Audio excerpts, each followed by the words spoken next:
Hello friends, स्वागत है आपका अपने YouTube channel GS study with Sahni में। तो हमारी सीरीज चल रही है जो आगामी होने वाली परीक्षा है जेल बंदी रक्षक या इससे संबंधित जो भी समूह गौ की जितनी भी परीक्षाएं हैं, इसके समकक्ष या इससे ऊपर की जितनी भी परीक्षाएं हैं उन सभी के लिए सीरीज रहने वाली है। और हम देख रहे हैं प्रैक्टिस सेट। इन प्रैक्टिस सेटों को हम अपने टेलीग्राम चैनल पे पहले दिन ही डाल देती हैं। आप वहां से इन प्रैक्टिस सेटों को भी ले सकते हैं कि पीडीएफ वहां से डाउनलोड कर सकते हैं। उसके बाद इसका जो एनालिसिस है वो हम दूसरे दिन करते हैं, जो हमें आप तक वीडियो के माध्यम से इसे पहुंचाते हैं। अगर आप लोग चैनल पे नए हैं तो आप चैनल को सब्सक्राइब कीजिएगा और सभी को इसे शेयर भी कीजिएगा।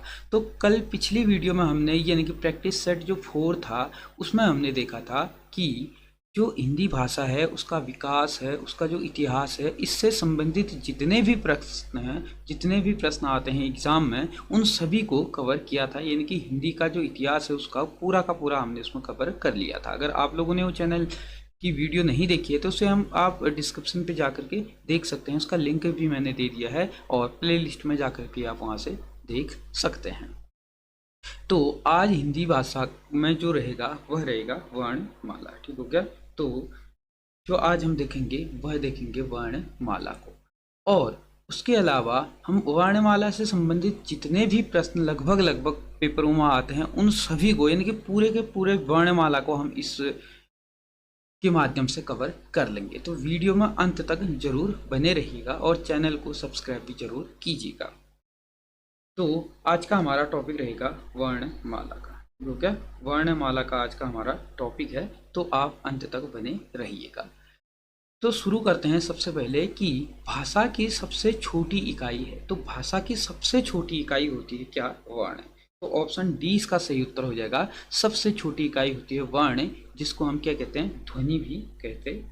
वो क्या, जिसको ध्वनि भी कहा जाता है, यानी कि ध्वनि को ही क्या कहते हैं? वर्ण कहते हैं। तो भाषा की सबसे छोटी इकाई हो जाएगी वर्ण। और अगर कहा जाए कि भाषा की सबसे बड़ी इकाई क्या है, तो भाषा की सबसे बड़ी इकाई होती है वाक्य। वाक्य की भाषा की सबसे बड़ी इकाई होती है। सबसे छोटी इकाई आती है वर्ण या ध्वनि, उसके बाद आता है शब्द। ठीक हो गया। उसके बाद आता है शब्द, फिर आता है वाक्य। तो सबसे बड़ी इकाई अगर पूछे तो वाक्य क्लिक कर देंगे, और सबसे छोटी इकाई पूछे तो ध्वनि कर देंगे। और पूछे कि वाक्य से पहले कौन सी सबसे छोटी इकाई आती है, तो कौन सी आती है? शब्द आती है। तो इससे कोई भी प्रश्न आएगा तो आपका अब छूटने वाला नहीं है।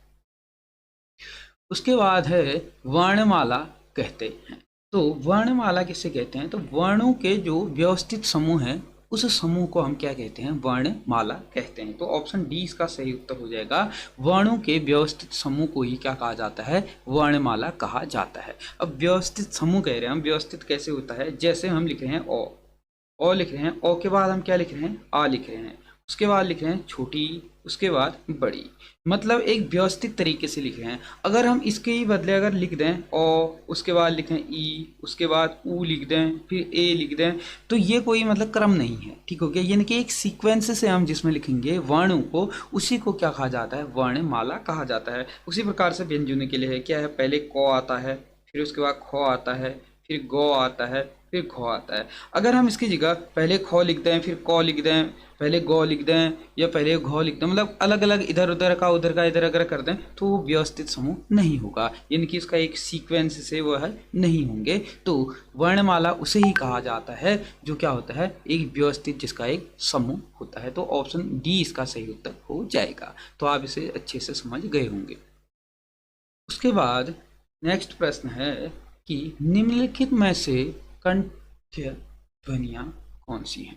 तो कंठ्य ध्वनियां कह रहा है। सबसे पहले तो आप समझ लीजिएगा, सबसे पहले जो ध्वनि हमारी निकलती है, जैसे एक हम यहाँ पे कोई चित्र बनाते हैं, हम एक चित्र बनाते हैं, कोई ऐसे आदमी का चित्र बनाते हैं, इसके नाक जैसे बनाते हैं, मुंह जैसा बनाते हैं, मतलब समझने के लिए है, यहाँ पे आंख बना देते हैं। तो जैसे आदमी है, सपोज दैट मान लेते हैं, सबसे पहले कोई भी अगर वर्ण निकलता है तो वो कहाँ से निकलता है? गले से निकलता है। ठीक हो क्या? सबसे पहले गले से निकलता है, इसी को कहा जाता है कंठ। ठीक हो गया। इसी को हम क्या कहते हैं, कंठ कहते हैं। उसके बाद जस्ट उसके ऊपर में आता है ये जबड़ा वाला जो हिस्सा होता है, यहाँ पे जीभ होती है हमारी, ये वाला जो हिस्सा होता है, तो इसके यहाँ पर वाले स्थान को कहते हैं तालव्य। क्या कहते हैं, यहाँ पर जो होता है उसको कहते हैं तालव्य। ठीक हो गया, इसको कहा जाता है तालव्य। उसके बाद जैसे ये जीभ वाला स्थान होता है, ठीक हो गया, ये जीभ वाला स्थान होता है, तो इस स्थान को कहा जाता है क्या, मूर्धा, यानी कि मूर्धन्य। ठीक हो गया, इसको मूर्धन्य कहा जाता है। उसके जस्ट आगे हमारे क्या होते हैं, दांत होते हैं, तो उसको कहा जाता है क्या, दंते। और उसके आगे हमारे क्या होते हैं, होंठ होते हैं, तो उसको कहा जाता है ओष्ठ। अब हमारा क्या होता है कि सबसे पहले जो ध्वनि निकलती है वह कहाँ से निकलती है, इसी गले के माध्यम से निकलती है, यानी कि कंठ से निकलती है। तो अगर हम अ आ की बात करें या ओ खो की बात करें, ठीक हो गया, यानी कि अगर स्वर की बात करें या व्यंजन की बात करें, अब इसमें दिए गए हैं हमारे क्या, इसमें दिए गए हैं व्यंजन। तो इसमें क्या कह रहा है कि निम्नलिखित में से कंठ ध्वनियाँ कौन सी है। अब कंठ ध्वनियाँ कह रहा है, सबसे पहले देखो, हम अगर व्यंजनों में वर्ग की बात करें तो कितने होते हैं, 5 वर्ग इसमें बनाए गए हैं। कौन कौन से वर्ग हैं, जैसे क वर्ग है, च वर्ग है, ट वर्ग है, त वर्ग है और प वर्ग है। ठीक हो गया, ये 5 वर्ग, और प्रत्येक वर्ग में कितने वर्ण आते हैं, 5 वर्ण आते हैं। तो सबसे पहले क्या है, क वर्ग। अब आप जैसे उच्चारण करेंगे तो को जब करेंगे तो कहाँ से निकलेगा, गले से वो निकलता है। ठीक हो गया, यानी कि गले से ये निकलते हैं, तो ये क्या हो जाएंगे, कंठ ध्वनियाँ हो जाएंगे। तो ऑप्शन ए इसका सही उत्तर हो जाएगा कि कंठ ध्वनियों में कौन आता है, को, खो, गो, घो, ङ। और प्रत्येक वर्ग का जो पंचवां अक्षर होता है वह क्या होता है, अनुनासिक होता है, यानी कि नासिक, यानी कि नाक से उसको बोलने में, उसके उच्चारण करने में नाक से क्या निकलती है, हवा निकलती है। इसीलिए प्रत्येक वर्ग के पंचवां अक्षर जो होता है वो अनुनासिक होता है।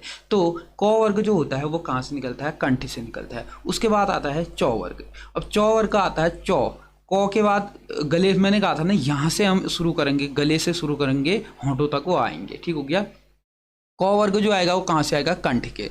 उसके बाद च वर्ग, च वर्ग जो आएगा वो कहाँ से आएगा, तालव्य से आएगा, च वर्ग। इसके बाद आएगा ट वर्ग, ट वर्ग। उसके बाद मैंने जस्ट यहाँ पे क्या बताया था, मूर्धन्य। तो ट वर्ग जो होगा कि उसका उच्चारण कहाँ से आएगा, मूर्धन्य से। ठीक हो गया, ट ठ।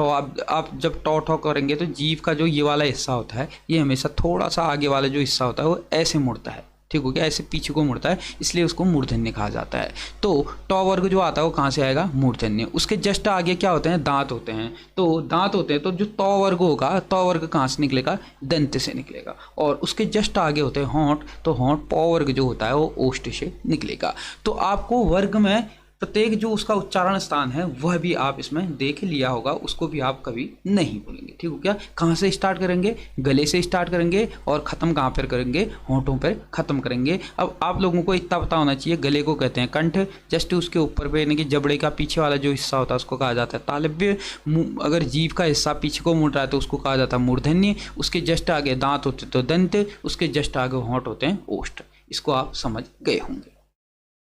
उसके बाद है, स्थान के आधार पर बताइए कि मूर्धन्य व्यंजन कौन से हैं। तो मैंने अभी थोड़ी देर पहले आपको बताया है कि जहाँ पर जीभ पीछे को मुड़ जाती है, पीछे को मुड़ जाती है, मैंने बोला था क वर्ग जो होता है कहाँ से निकलेगा, कंठ से निकलेगा। उसके जस्ट बाद होता है च वर्ग, च वर्ग कहाँ से निकलेगा, तालव्य से। उसके जस्ट आगे होता है मूर्धन्य, मूर्धन्य में कौन से निकलेंगे, ट वर्ग। अब ट वर्ग के कौन कौन से वर्ण है इसमें देख लीजिएगा, ट ठ ड ढ। ठीक हो गया, तो ऑप्शन सी इसका सही उत्तर हो जाएगा। ट ड और ढ क्या हो जाएंगे इसमें, वह हो जाएंगे मूर्धन्य व्यंजन हो जाएंगे। ठीक हो गया, इसको आप समझ गए होंगे, यानी कि इसको आप अब भूल नहीं पाएंगे। ठीक हो गया, गले से शुरू करेंगे, होंठों तक खत्म कर देंगे, आपका अपने आप ही जो उच्चारण स्थान होगा वह अपने आप ही आपको आ जाएगा। ठीक हो गया, इससे याद करने से नहीं होगा, इसको आपने समझना पड़ेगा, इसको आप उच्चारण करते रहेंगे, जैसे आप बोलते रहेंगे आपको महसूस होगा, एहसास होगा कि हमारा जो गले से हवा जो निकल रही है वो कहाँ पर टकरा रही है, किस स्थान पर उसकी हलचल हो रही है, तो उस स्थान का नाम क्या होता है यह हमें पता होना चाहिए। तो हमें अपने आप ही क्या हो जाएगा, उसका उत्तर आ जाएगा। उसके बाद है, निम्न में से अल्प प्राण वर्ण होते हैं। अल्प प्राण और महाप्राण। अल्प प्राण और महाप्राण को हम ऐसे समझते हैं, देखो सबसे पहले हम क्या करते हैं, एक हाथ बनाते हैं, एक ऐसे हाथ बनाते हैं, ये उंगली हो गया एक, ठीक हो गया। उसके बाद ये दूसरी अंगुली बना लेते हैं, तीसरी अंगुली बना लेते हैं, चौथी अंगुली बना लेते हैं, पांचवी अंगुली बना लेते हैं, इस प्रकार से। ठीक हो गया, इस प्रकार के हम हाथ हमारा होता है। हम देखेंगे अल्प प्राण और महाप्राण की बात कर रहा है, तो कभी भी हम किसी चाहे यहाँ से शुरू करें चाहे यहाँ से शुरू करें, कहीं से भी हम शुरू करें तो सबसे पहले क्या होगा, ये वाले को हम सबसे पहले कहेंगे अल्प प्राण, उसके बाद कहेंगे महाप्राण। ठीक हो गया, यहाँ पे लिख देते हैं अल्प प्राण, और लिख देते हैं, समझ जाएंगे। ठीक हो गया, और लिख दिया, समझ गए होंगे। यहाँ पे अल्प प्राण लिख देते हैं और यहाँ पर हो जाएगा महाप्राण। हो गया अल्प प्राण महाप्राण, फिर उसके बाद और क्या आएगा, अल्प प्राण आएगा, उसके बाद क्या आएगा, महाप्राण आएगा, उसके बाद अल्प प्राण आएगा। यानी कि पहला, ठीक हो गया, पहली अंगुली है, फिर उसके बाद ये दूसरी अंगुली है, ये तीसरी अंगुली है, चौथी अंगुली है और ये पांचवी अंगुली है। तो अब इसमें कैसे हम समझेंगे, जो पहला है वो कौन सा है, अल्प प्राण है, दूसरा क्या है, महाप्राण है, तीसरा अल्प प्राण है, चौथा महाप्राण है, पांचवा अल्प प्राण है। तो इसी प्रकार से हम क्या देखेंगे, वर्ग को देखेंगे, को खो गो घो, यानी कि इसको हम लिख देंगे को, इसको खो, ठीक हो गया, खो, फिर गो, फिर उसके बाद घो, फिर गो, इस प्रकार लिखेंगे। तो क्या होगा, किसी भी वर्ग, उसी प्रकार चौ छो जो झो अण, ठीक हो गया। इसी प्रकार से हम प्रत्येक वर्ग को गिनते रहेंगे, चाहे यहाँ से शुरू करें या यहाँ से शुरू करें। पहले अल्प प्राण को लिखेंगे, फिर महाप्राण, अल्प प्राण, महाप्राण, अल्प प्राण। अब उसमें से हम देखेंगे कि प्रत्येक वर्ग में क्या है कि पहला, तीसरा और पांचवा, यानी कि पहला, तीसरा और पांचवा क्या होगा, अल्प प्राण होगा, दूसरा और चौथा क्या होगा, महाप्राण होगा।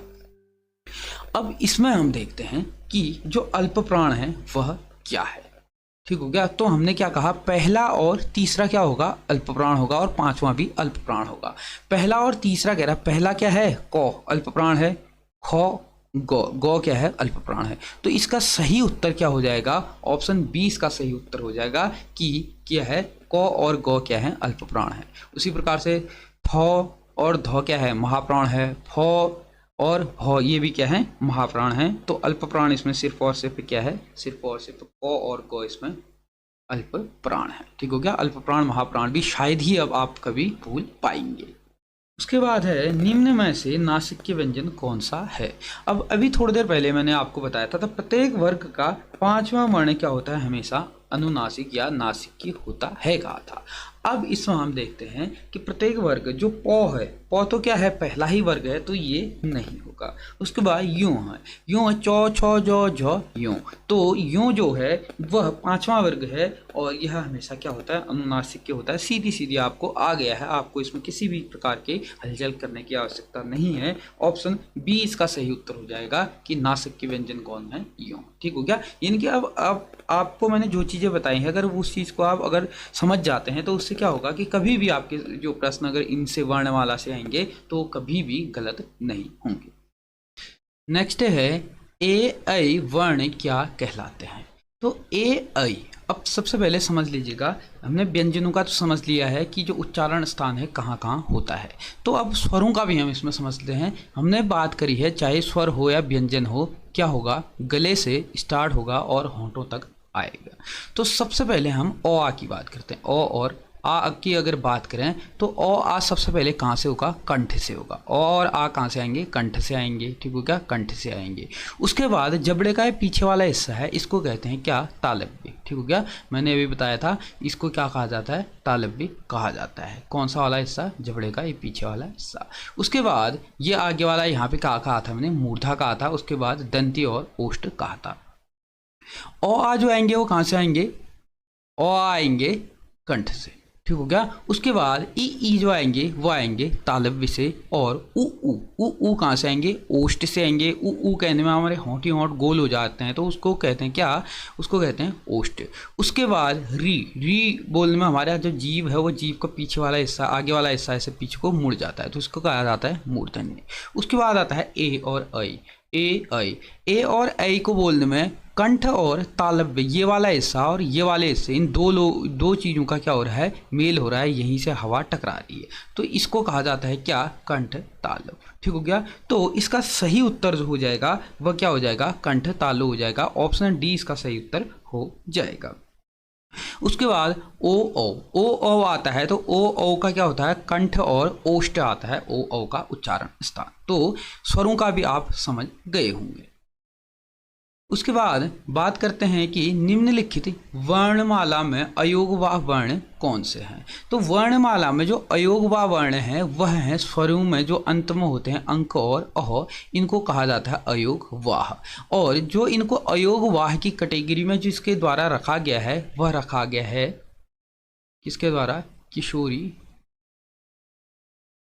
किशोरी दास वाजपेयी के द्वारा। ठीक हो गया, किशोरी दास वाजपेयी के द्वारा क्या कहा गया है, अंक और अह को, अंक और अह को कहा गया है क्या, अयोगवाह। ऑप्शन डी इसका सही उत्तर हो जाएगा। अयोगवाह की कैटेगरी में किसे रखा गया है, अंक और अह को रखा गया है। उसके बाद नेक्स्ट प्रश्न में हम देखते हैं, निम्न में बताएं कि किस शब्द में द्वित्व व्यंजन है। अब द्वित्व व्यंजन क्या होता है इसको समझ लीजिएगा। द्वित्व व्यंजन वहां पर आते हैं जहां पर एक वर्ण क्या होगा, पूरा होगा, और एक वर्ण क्या होगा, आधा होगा।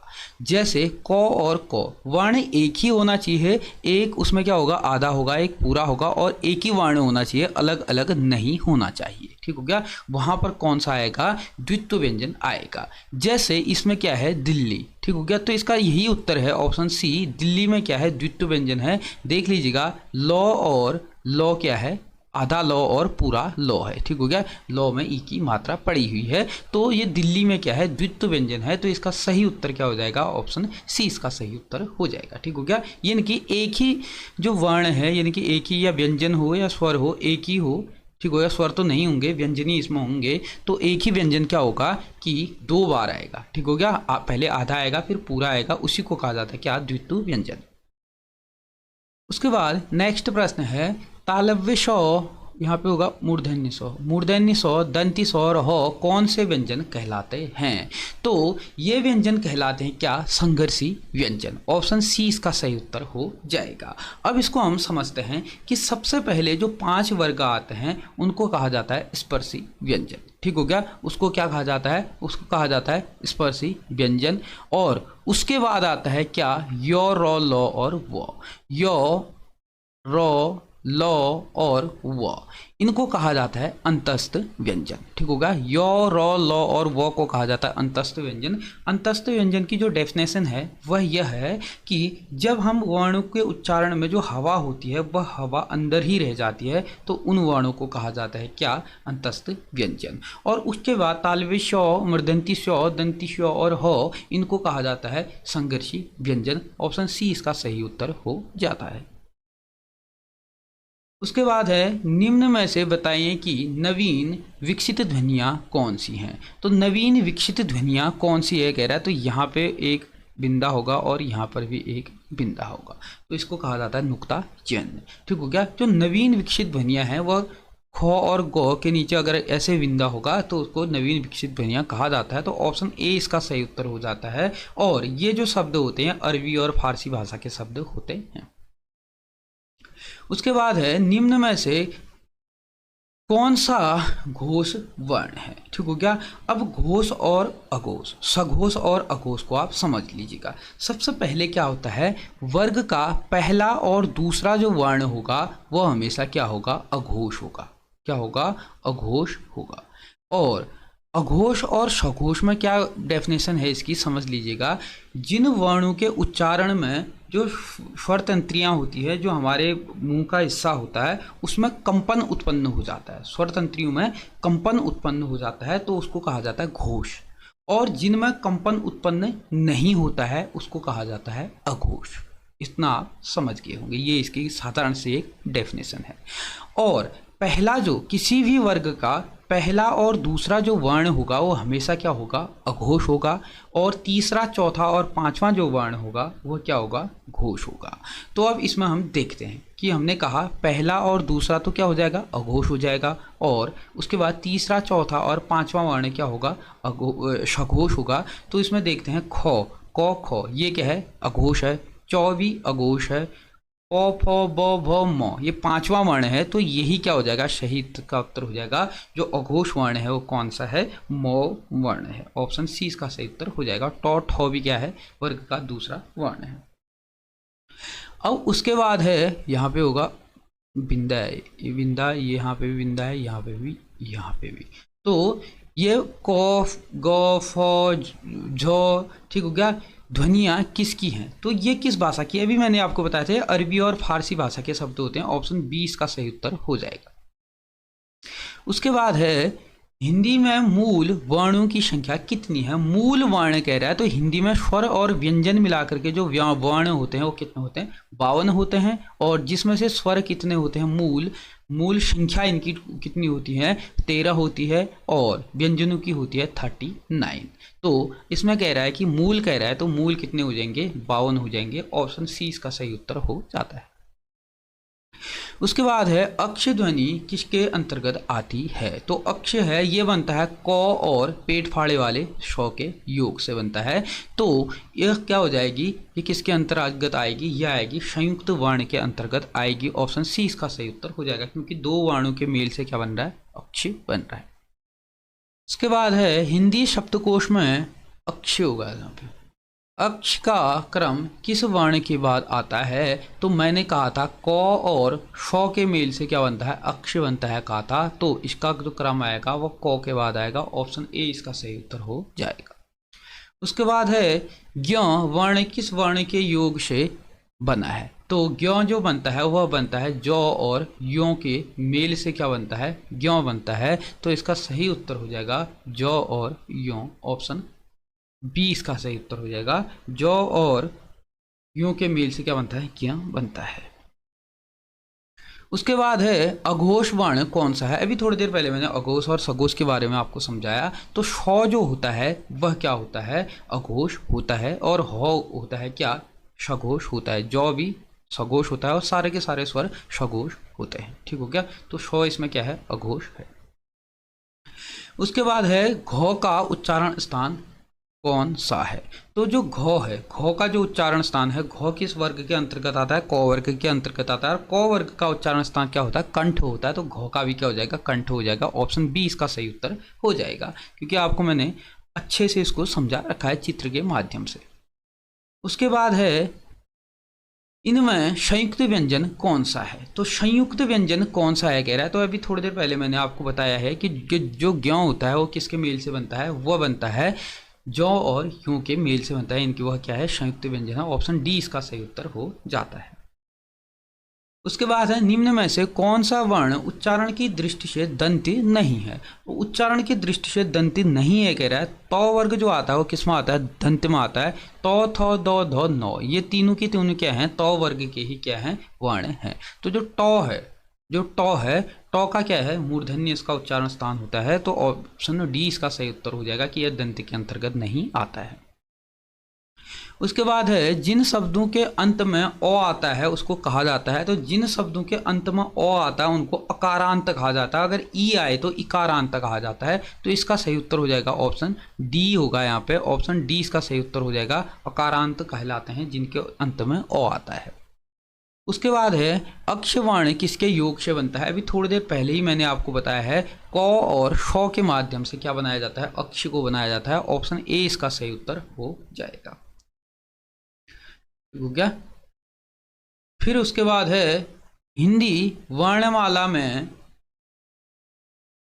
स्वरों की कुल संख्या कितनी मानी गई है? तो हिंदी वर्णमाला में स्वरों की कुल संख्या कह रहा है। अगर कुल संख्या बोले तो कुल संख्या जो मानी गई है वो मानी गई है कितनी? 13। ठीक हो गया? अगर कुल संख्या बोले तो 13 होगा। अगर बोलेगा कि हिंदी वर्णमाला में स्वर कितने हैं तो स्वर कितने होंगे? 13 होंगे। अगर कुल की बात करेगा तो स्वर कितने होंगे? स्वर होंगे 11। अगर कुल की बात करेगा तब कितना आएगा? 13 आएगा। ठीक हो गया? अगर पूछे कि हिंदी वर्णमाला में स्वर कितने होते हैं? 11 होते हैं। कुल स्वर कितने होते हैं? 13 होते हैं। अगर यहीं पे पूछ दे कि मूल स्वरों की संख्या कितनी होती है? मूल स्वरों की संख्या कितनी होती है? 4 होती है। और मूल स्वर में जो आते हैं ओ आता है, छोटी ई आती है, ऊ आता है और री इसमें आता है। ठीक हो गया? मूल स्वर में कितने आते हैं? 4 स्वर आते हैं, ओ, ई, ऊ और री।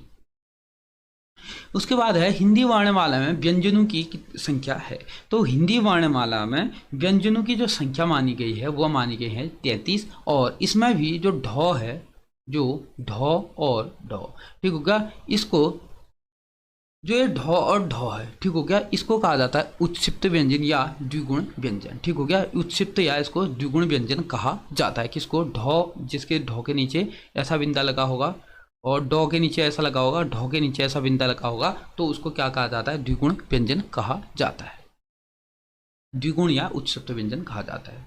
उसके बाद है निम्नलिखित में कौन सा पश्य स्वर है? पश्य स्वर। अब इसको हम समझते हैं कि जीव के प्रयोग के आधार पर जो स्वरों की को वर्गीकृत किया गया है वह किया गया है 3 प्रकार से, ठीक हो गया। 3 प्रकार से इसको वर्गीकृत करा गया है। सबसे पहले जो आता है वह आता है क्या? अग्रस्वर, ठीक हो गया। सबसे पहले अग्रस्वर आता है, उसके बाद मध्य स्वर आता है और उसके बाद जो आता है वह आता है क्या? पश्य स्वर, ठीक हो गया। अग्रस्वर, मध्य स्वर और पश्य स्वर आता है। अब हमने कह दिया कि अग्रस्वर और अग्रस्वर। अब सबसे पहले हम अग्रस्वर समझते हैं। तो अग्रस्वर में जो आते हैं वह आते हैं ई, ए और आई, ठीक हो गया। ई और ए और आई ये आ जाते हैं अग्रस्वर में। मध्य स्वर में सिर्फ आता है ओ, और जितने भी बचे हुए कौन कौन से? आ, उ, ओ और औ, ये आते हैं पश्य स्वर में, ठीक हो गया। अब इसमें कौन है? इसमें से जो आ है वह इसमें आया हुआ है, तो ऑप्शन ए इसका सही उत्तर हो जाएगा। अब आप इसको समझने के लिए ना जैसे ही उच्चारण करेंगे तो जीभ जो होगी ना वो आगे या पीछे होगी। जैसे देखो हम ओ बोलते हैं, जीभ एकदम हिलती डुलती नहीं है, वहीं पे जहाँ पे होती है वहीं पे हो जाती है, मतलब बीच में जैसा अटक जाती है, तो ओ ये हो जाएगा मध्य स्वर। उसी प्रकार से हम ई, ए, जब हम ऐसा बोलते हैं तो जीभ का जो आगे वाला हिस्सा होता है वो आगे को आता है। अब महसूस करें इसको, ठीक हो गया, आगे को आता है। उसी प्रकार से अगर पश्य की बात करें, आ, उ, ओ, औ, जीभ पीछे को जैसा खींच रही होगी। आप देखना, महसूस करना उस चीज़ को, तो आपको कभी भी ये भूलेंगे ही नहीं आप इसको। अगर ऐसे महसूस करके अगर किसी चीज़ को पढ़ेंगे या याद करेंगे तो इसको आप समझ गए होंगे। उसके बाद है निम्नलिखित में से कौन अयोगवा है, ठीक हो गया। अब अभी मैंने बोला है आपको जो अंक और अह होता है ये क्या होते हैं? अयोगवा माने गए हैं। किसके द्वारा? किशोरी प्रसाद वाजपेयी, किशोरी दास वाजपेयी के द्वारा इनको अयोगवा कहा गया है। तो इनके पीछे जो लगाए जाते हैं इनको कहा जाता है विसर्ग। तो जो अयोगवा होते हैं वो क्या होते हैं? विसर्ग होते हैं। ऑप्शन ए इसका सही उत्तर हो जाएगा। उसके बाद है निम्नलिखित में से कौन एक संयुक्त व्यंजन नहीं है? तो संयुक्त व्यंजन क्या है? अक्ष बनता है क और शौ से। उसी प्रकार शौ, पेट फाड़ा शौ है, यह संयुक्त व्यंजन नहीं है। ऑप्शन बी इसका सही उत्तर हो जाएगा। जो तालव्य शौ होता है वह क्या होता है? संयुक्त व्यंजन नहीं होता है। त्र भी होता है और ज्ञ भी संयुक्त व्यंजन होता है। त्र बनता है त और रौ से, ठीक हो गया। और ज्ञ मैंने बता दिया, ज और यूं से ज्ञ बनता है। उसी प्रकार नेक्स्ट है तालव्य व्यंजन है। अब मैंने प्रत्येक वर्ग को आपको समझाया है, ठीक हो गया। क वर्ग, च वर्ग, ट वर्ग, ठीक हो गया, त वर्ग, प वर्ग, ऐसे आपको समझा रखा है। तो जो च वर्ग होता है, क वर्ग क्या होता है? कंठ से निकलता है। और उसके बाद च वर्ग जो आता है वो कहाँ से आता है? तालव्य से आता है। ऑप्शन ए इसका सही उत्तर हो जाएगा। और जो ट वर्ग होता है, ट वर्ग क्या हो जाए? मूर्धन्य। और त वर्ग जो होता है दंत्य होता है। और प वर्ग जो होता है वो ओष्ठ्य होता है। आप ये समझ गए। उसके बाद है य, र, ल और व किस वर्ग के व्यंजन है? तो य, र, ल और व अभी मैंने आपको बताया है ये क्या होते हैं? अंतस्थ व्यंजन होते हैं। और जो य होता है वह अर्धस्वर माना जाता है, ठीक हो गया। अर्धस्वर इसको कहा जाता है य और व को। य और व को क्या कहा जाता है? अर्धस्वर कहा जाता है। और र क्या होता है? लुंठित होता है, ठीक हो गया। र होता है लुंठित। और ल जो होता है वह पार्श्व व्यंजन है, ठीक हो गया। ये क्या है? पार्श्व व्यंजन है। क्या? लो पार्श्व व्यंजन है। र लुंठित होता है। य और व को अर्धस्वर कहा गया है, ठीक हो गया। तो यह वर्ग के अंतर्गत आते हैं अंतस्थ व्यंजन। अंतस्थ व्यंजन मैंने आपको बता दिया है जिसमें हवा अंदर ही क्या हो जाती है? खत्म हो जाती है। उसके बाद है अनुनासिक का संबंध होता है। तो अनुनासिक का जो संबंध होता है वह होता है नाक और मुंह से। अब कोई भी आप वर्ण, जैसे मैंने बोला था कि वर्ग का पंचमा अक्षर जो होता है वह हमेशा क्या होता है? अनुनासिक होता है कहा था। तो अनुनासिक होता है। तो अनुनासिक में क्या होता है कि आप जैसे ही बोलेंगे, जैसे मौ बोलते हैं तो आपका मुंह से भी हवा निकलती है और नाक से भी हवा, नौ बोलते हैं नाक से भी और मुंह से भी। तो जो अनुनासिक होता है इसका प्रयोग कहाँ पर होता है? नाक और मुंह दोनों जगह इसका प्रयोग होता है। उसके बाद है अनुनासिक व्यंजन कौन से होते हैं। तो अनुनासिक मैंने आपको बता ही दिया है, वर्ग का जो पंचमा अक्षर होता है वो हमेशा क्या होता है, अनुनासिक होता है। तो ऑप्शन डी इसका सही उत्तर हो जाएगा कि वर्ग का पंचमा अक्षर अनुनासिक होता है। उसके बाद नेक्स्ट है हिंदी वर्णमाला में स्वरों की संख्या है। तो अभी मैंने आपको थोड़ी देर पहले बताया है, तो जो हिंदी वर्णमाला है, हिंदी वर्णमाला में जो स्वर हैं, स्वरों की संख्या जो मानी गई है वह कितनी मानी गई है, वह मानी गई है 11। ठीक हो गया, 11 मानी गई है। और कुल अगर पूछता है तो कुल कितने हैं, कुल 13 हैं। उसके बाद है भाषा निर्माण की इकाई का सही अनुक्रम। सबसे पहला ही प्रश्न मैंने आपको बताया कि सबसे पहले ध्वनि निकलती है या वर्ण उसको कहा जाता है। ठीक हो, उसके बाद शब्द आता है। ठीक हो गया, शब्द आता है, उसके बाद क्या आता है, उसके बाद पद आता है और उसके बाद आता है वाक्य आता है। तो आपका सही इसमें उत्तर हो जाएगा क्या, ऑप्शन डी। सबसे पहले ध्वनि निकलती है जिसको वर्ण भी हम कहते हैं, फिर शब्द, पद और वाक्य, इसका सही उत्तर हो जाएगा। उसके बाद है निम्नलिखित में से उच्चारण स्थान के आधार पर कंठ से लेकर मुख विवर से उच्चारित व्यंजन ध्वनि का सही क्रम है। ठीक हो गया, तो मैंने बता दिया है चित्र के माध्यम से भी, आपको एक बार और समझा देते हैं इसको। ऐसे ही हम किसी को बना लेते हैं, जैसे ठीक हो गया, ये इसका मुंह समझ लेते हैं ऐसे। सबसे पहले हमने क्या कहा कि कंठ से हवा निकलती है, कंठ से आकर के तालव्य में आकर के मूर्धन्य में, जीभ में आकर के दंत में, फिर हवा होंठ के द्वारा बाहर निकल जाती है। तो सबसे पहले जो आ जाएगा कंठ आएगा, फिर तालव्य आएगा, फिर क्या आएगा, फिर आ जाएगा आपका ओष्ठ या फिर आ जाएगा आपका मूर्धन्य या इसको हम वत्सर्य भी कहते हैं। उसके बाद दंती आ जाएगा, उसके बाद ओष्ठ आ जाएगा। तो इसका सही उत्तर ऑप्शन ए हो जाएगा, कंठ, तालव्य, वत्सर्य या इसको मूर्धन्य वत्सर्य एक ही है, उसके बाद दंती और ओष्ठ ये आ जाता है। उसके बाद है प्रयत्न के आधार पर लौ किस प्रकार की ध्वनि है। अभी मैंने आपको बताया है यह अंतस्थ व्यंजन के अंतर्गत आता है, अंतस्थ वर्ग के अंतर्गत आता है। और ये जो लौ होता है ये क्या होता है, पार्श्व व्यंजन होता है। ऑप्शन ए इसका सही उत्तर हो जाएगा। तो ये थे आज के कुछ चुनिंदा प्रश्न वर्णमाला से संबंधित। तो वर्णमाला से अगर आपका कोई भी प्रश्न आता है तो एग्जाम में छूटने से रहा, अगर आपने ये वीडियो पूरी देख ली है। तो वर्णमाला हमने कंप्लीट कर लिया है और इसका जो वर्णमाला का प्रैक्टिस सेट है यह आपको पीडीएफ जो है वो हमारे टेलीग्राम पे आसानी से मिल जाएगा, वहाँ से आप इसको डाउनलोड कर सकते हैं। और वीडियो अच्छी लगी तो ज़्यादा से ज़्यादा लोगों तक इसे शेयर कीजिएगा और चैनल को सब्सक्राइब जरूर कीजिएगा ताकि प्रत्येक वीडियो का नोटिफिकेशन आप लोगों तक आसानी से पहुंच सके। तो आज की वीडियो हम यहीं पे समाप्त करते हैं। धन्यवाद।